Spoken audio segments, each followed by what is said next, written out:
Assalamualaikum teman-teman. Di sini kami dari kelompok 3 dari jurusan Ilmu Kesehatan Masyarakat kelas 4D di mata kuliah Agama Islam 2 akan menjelaskan tentang dakwah sebagai media promosi kesehatan.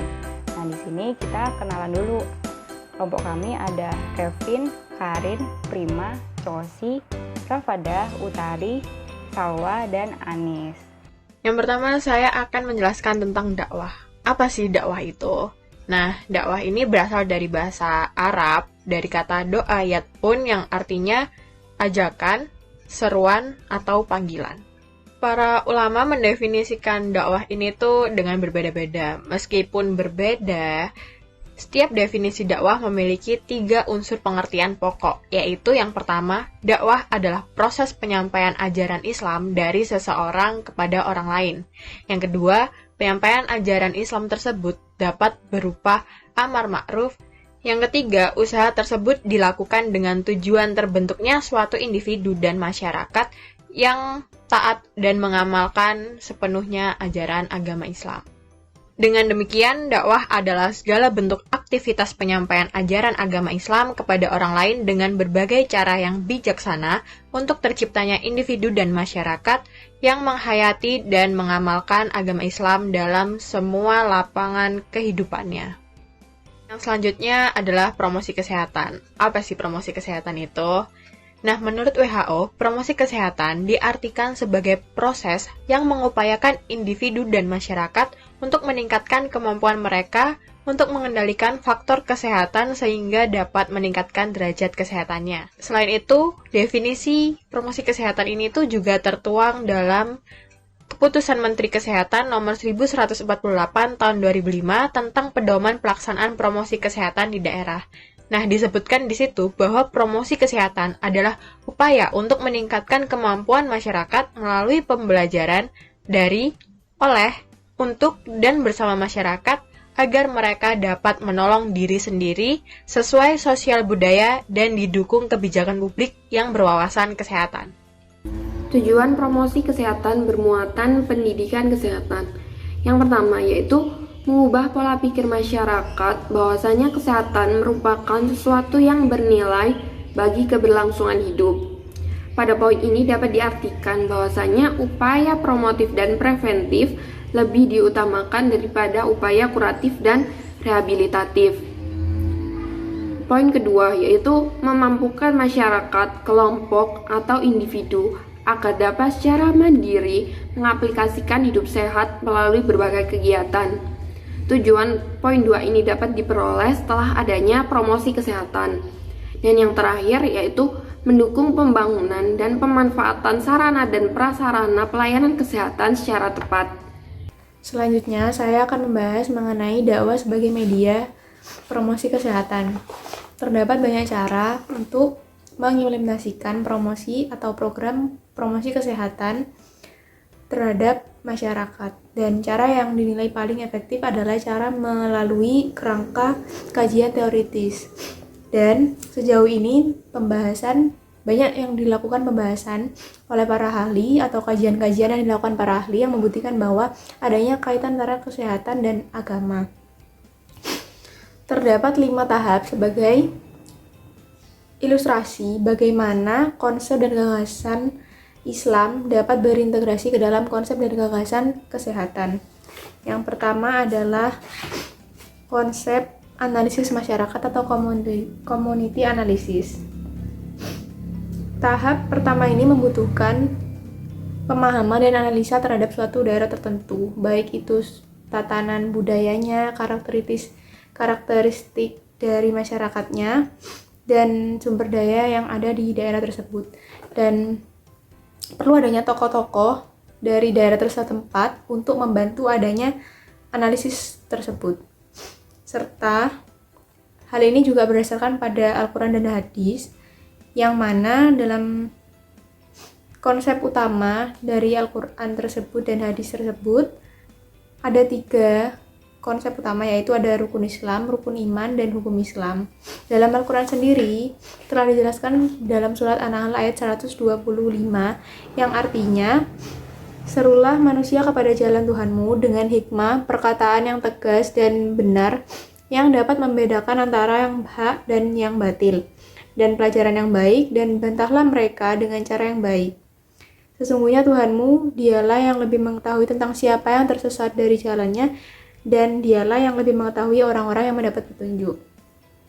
Dari kata awal, terjemahan tersebut sudah dijelaskan bahwa serulah. Serulah artinya kan mengajak atau menyeru kepada sesama manusia untuk melakukan atau menuju hal yang kepada kebaikan. Yang kedua adalah desain inisiasi. Tahap kedua ini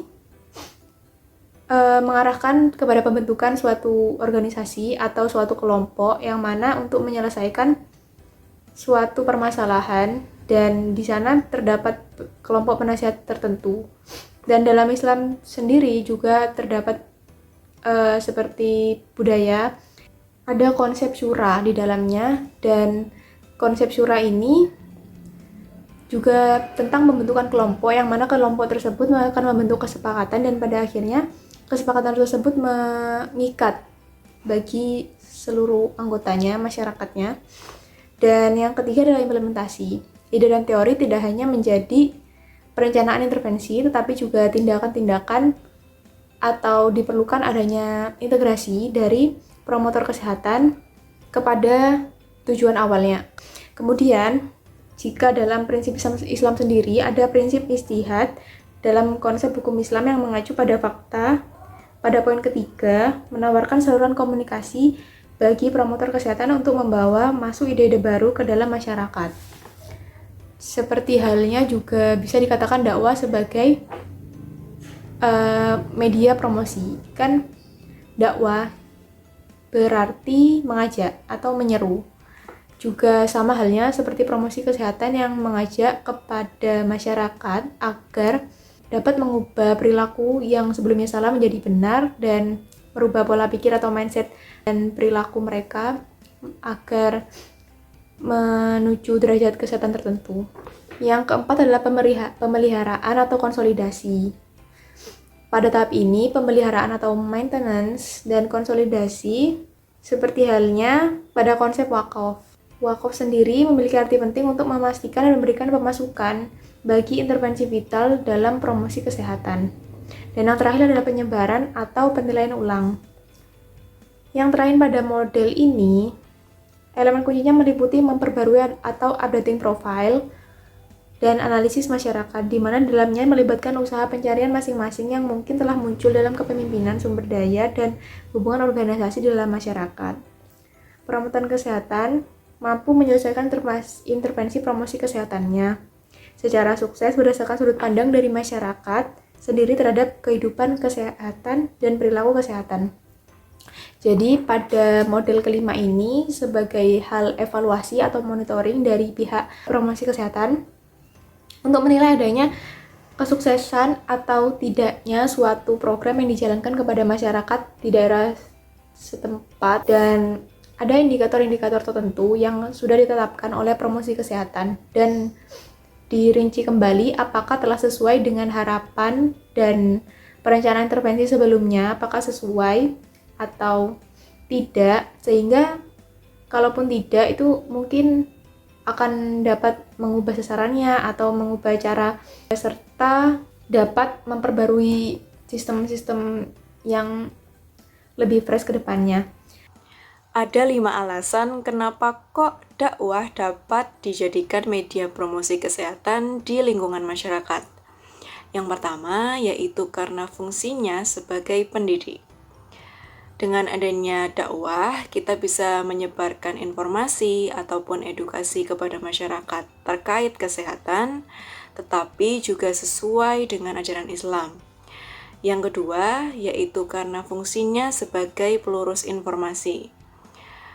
Karena di zaman sekarang ini banyak bermunculan informasi kesehatan yang melenceng dari ajaran Islam, oleh karena itu, dengan adanya dakwah, diharapkan kita bisa meluruskan informasi-informasi tersebut. Lalu yang ketiga, yaitu karena fungsinya sebagai pembaharu. Artinya, dakwah membantu menyebarkan paham pembaharuan dan pengamalan ajaran Islam terkait kesehatan. Yang keempat, yaitu karena fungsinya sebagai pemersatu. Meskipun umat Islam ini sangat beragam, baik dari latar belakang, usia, jenis kelamin, dan lain sebagainya, tapi dakwah ini mampu untuk menjadi jembatan yang mempersatukannya. Atau biasanya kondisi ini kita sebut dengan ukhuwah Islamiyah. Dan yang terakhir adalah karena fungsinya sebagai pembela.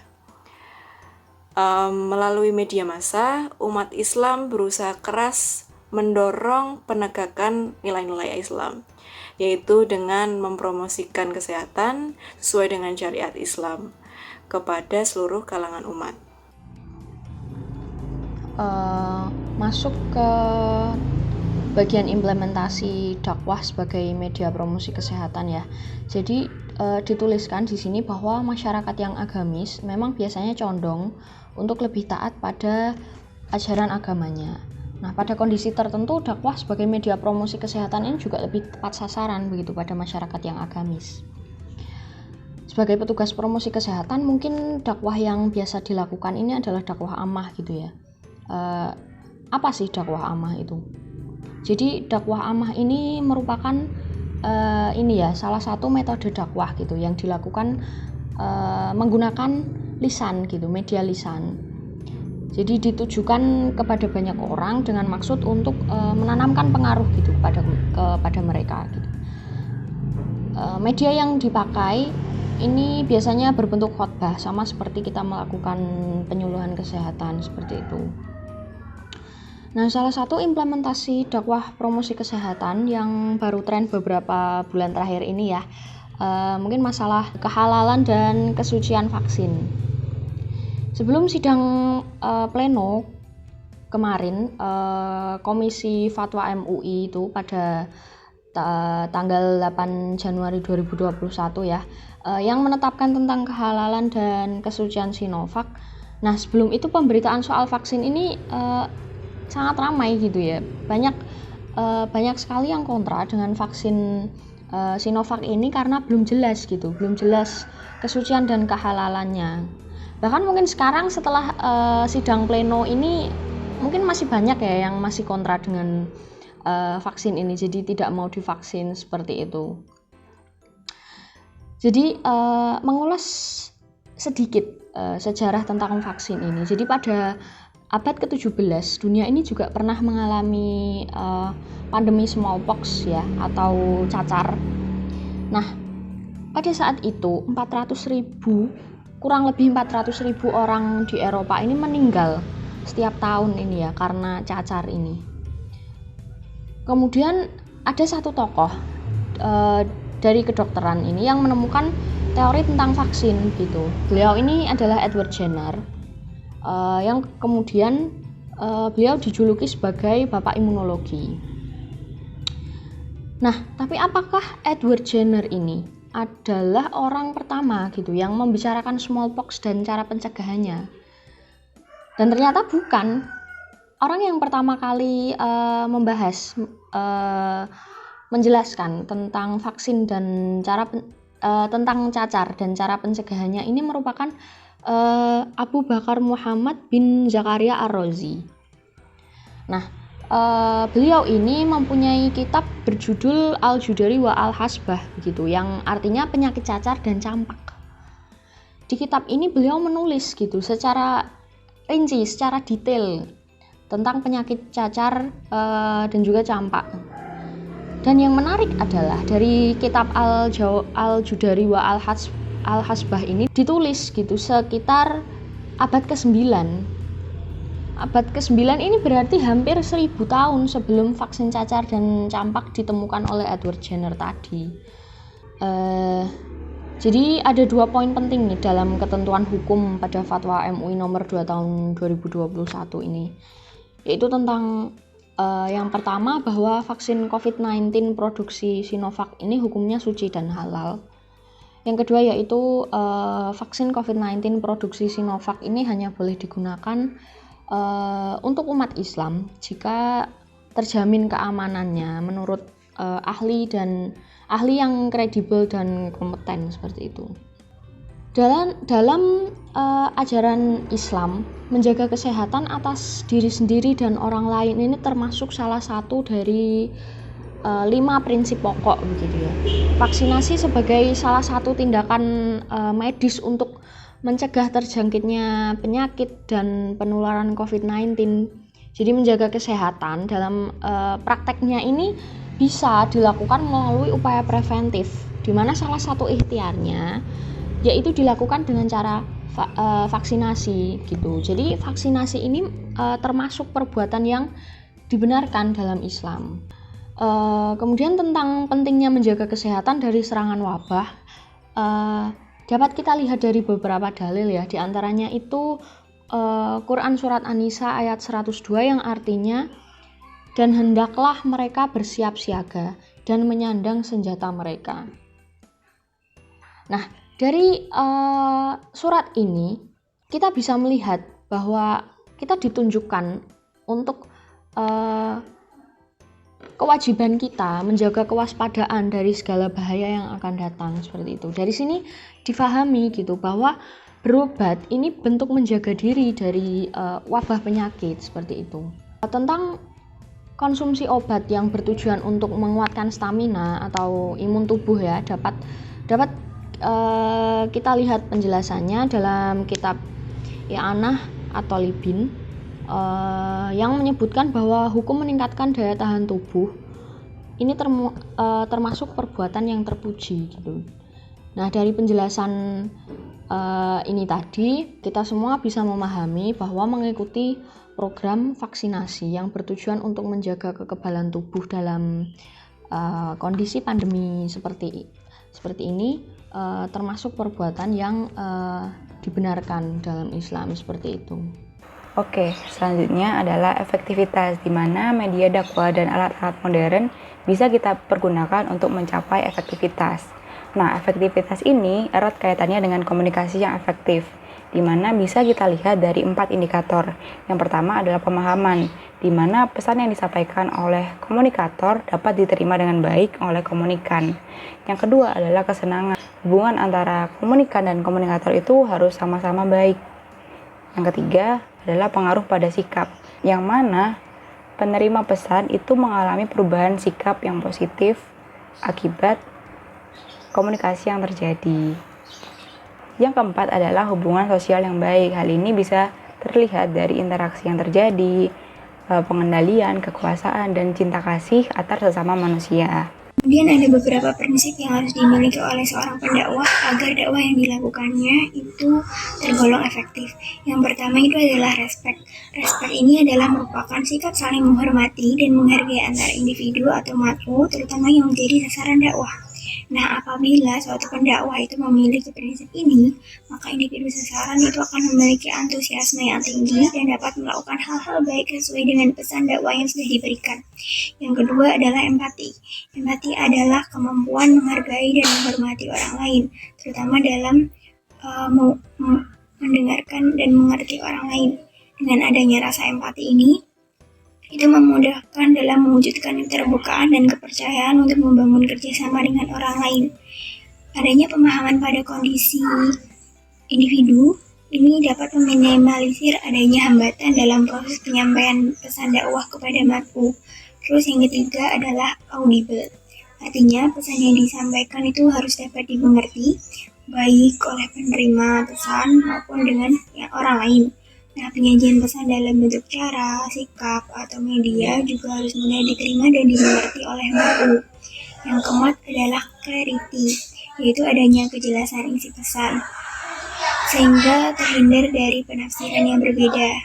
Terus adanya sikap keterbukaan atau tidak ada yang disembunyikan sehingga menambah kepercayaan makhluk dan terhindar dari sikap curiga dan berburuk sangka. Yang terakhir adalah humble, yaitu membangun sikap rendah hati seperti sikap siap melayani, menghargai, tidak menyombongkan diri, lemah lembut, dapat mengendalikan diri, dan lebih mengutamakan kepentingan bersama. Kemudian masuk ke materi hambatan. Nah, secara umum, hambatan dalam penyampaian dakwah itu menjadi dua, yaitu bagian internal dan eksternal.